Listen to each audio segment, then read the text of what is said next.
நம்மிடந்திருந்து நம்முடைய விசுவாச கீதங்களிலே 9வது பாடலில் ஒரு சரணத்தை பாடி அமர்வோம். எந்த காலத்திலும் எந்த நேரத்திலும் நன்றியால் உம்மை நான் துதிப்பேன்.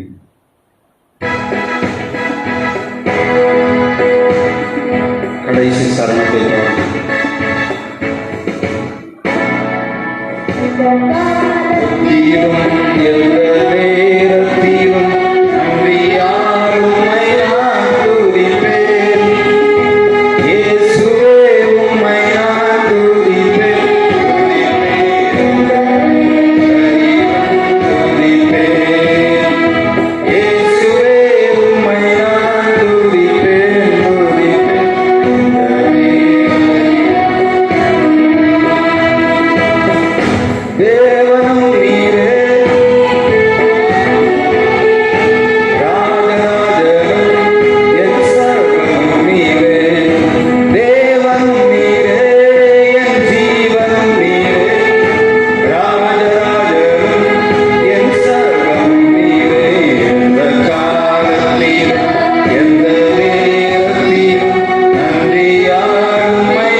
நாங்கள் பாடி ஆராதித்தோம். கர்த்தாவே, உம்மை விடுதலையோடு ஆராதிக்கும்படியாக இரக்கம் பாராட்டினீர். உம்மிடத்தில் எங்கள் விண்ணப்பங்களை வைக்கும்படியாக இரக்கம் பாராட்டினீர். உம்முடைய வார்த்தைக்கு நேராக கடந்து வருகிறோம்.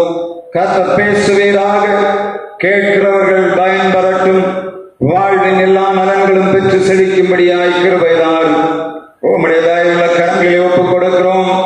உம்முடைய வார்த்தை ஆவியாயும் ஜீவனாயும் புறப்பட்டு போவதாக, அது செய்ய வேண்டிய பணியை நிறைவாய் செய்யும்படியாக ஒப்புக் கொடுக்கிறோம். உம்முடைய வார்த்தை ஜீவனானது, அது இருவரும் கருக்குள்ள பட்டயமானது, வெளிப்படும்படியாய் ஜெபிக்கிறோம். பேசுகிற அடியனை மறைத்து கர்த்தர் வெளிப்படுவீராக. உம்முடைய வல்லமை உள்ள கரங்களை ஒப்புக் கொடுக்கிறோம். இறை மைந்த இயேசு கிறிஸ்து நாமத்தில் ஜெபிக்கிறோம் எங்கள் ஜீவனுள்ள நல்ல பிதாவே, ஆமென். நாம் அமரலாம். நம்முடைய பிதாவாகிய தேவனாலும் குமாரனாய் இயேசு கிறிஸ்துவினாலும் பரிசுத்த ஆவியினாலும் உங்களுக்கு கிருபையும் சமாதானமும் இந்த நாளிலே உண்டாவதாக. இந்த நாளிலே நாம் அப்போஸ்தலர் 9ஆம் அதிகாரத்தை வாசித்தோம். 9ஆம் அதிகாரத்திலே ஒரு முக்கியமான சம்பவம் சொல்லப்படுகிறது. இந்த 9ஆம் அதிகாரத்திலே ஆண்டவராய் இயேசு கிறிஸ்துவுடைய கட்டளையை, பிரதான கட்டளை நிறைவேற்றும்படியாக பணி அப்போஸ்தலர்களுக்கு கொடுக்கப்பட்டது.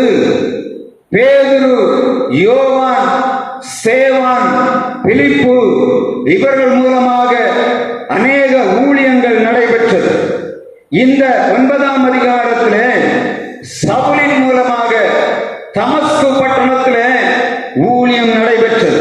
இதுல மிக முக்கியமாக இன்றைக்கு 3 ஊர்களிலே ஆண்டவருடைய சுவிசேஷம் அறிவிக்கப்பட்டதை இந்த அப்போஸ்தலர் 9ஆம் அதிகாரம் எழுதுகிறது. முதலாவதாக தமஸ்கு பட்டணத்திலே ஊழியம் செய்தது யார்?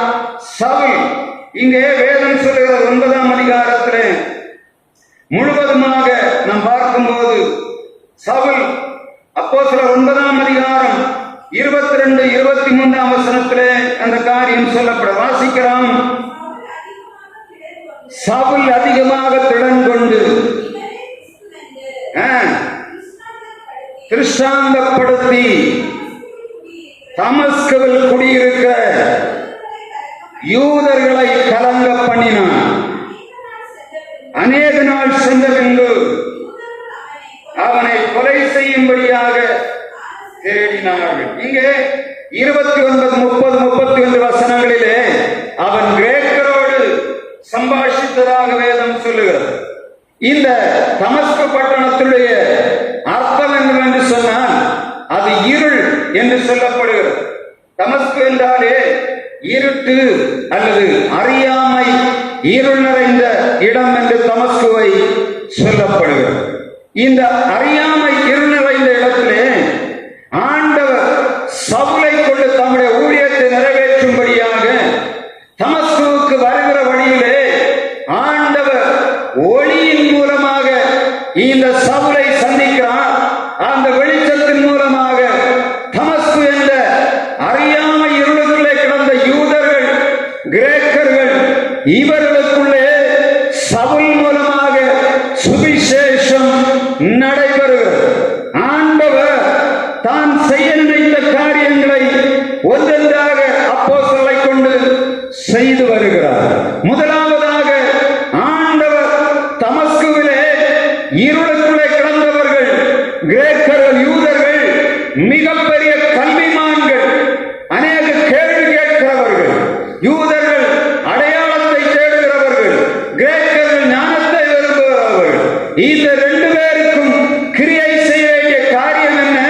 அதற்கு பயன்படுத்தப்பட்ட பாத்திரம் தான் சவுல். பவுல் என்று சொல்லப்பட்ட அப்போஸ்தலனாகிய சவுலை ஆண்டவர் எப்பொழுது யூதர்களை யூத கிறிஸ்தவர்களை அழிக்கும்படியாக ஆண்டவராய் இயேசு கிறிஸ்து சுவிசேஷத்தை ஏற்றுக்கொண்ட ஜனங்களை அழிக்கும்படியாக வந்தவனை, அறியாமை இருளுக்குள்ளே கிடந்தவனை ஆண்டவர் வெளிச்சத்துக்குள்ளே கொண்டு வந்து அறியாமையும் இருளும் நிறைந்த தமஸ்கு பட்டணத்திலே ஆண்டவருடைய ஊழியத்தை நிறைவேற்றினதை வேதம் சொல்லுகிறது. இந்த அப்போஸ்தலர் நடபடியிலே 9ஆம் அதிகாரத்திலே இன்னும் 2-3 ஊர்களை பற்றி சொல்லப்படுகிறது. அதற்கு அடுத்த பட்டணம் என்ன?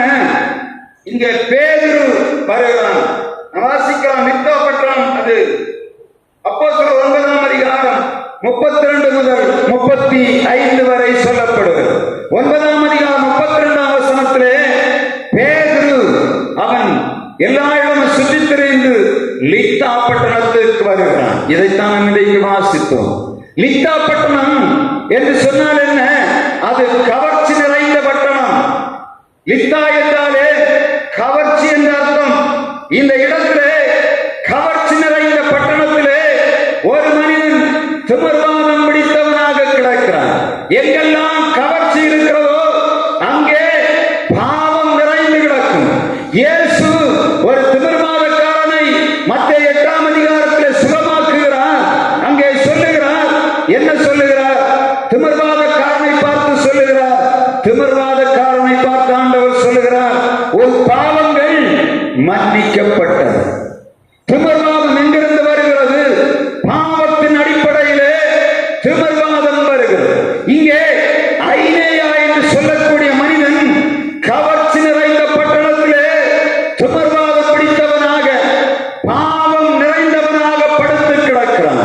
இந்த பாவம் நிறைந்த பட்டணத்திலே சுவிசேஷத்தை அறிவிக்கும்படியாக பேதுரு வரவேண்டியதாக இருந்தது. ஆண்டவர் தம்முடைய பிள்ளைகளுடைய ஊர்களிலே தம்முடைய பிள்ளைகளை சந்திக்கும்படியாக ஆண்டவர் ஒவ்வொருவரையும் வித்தியாசமாக பயன்படுத்துகிறார் என்பதை வேதம் மிக தெளிவாக முன்குறித்து வைத்திருக்கிறது.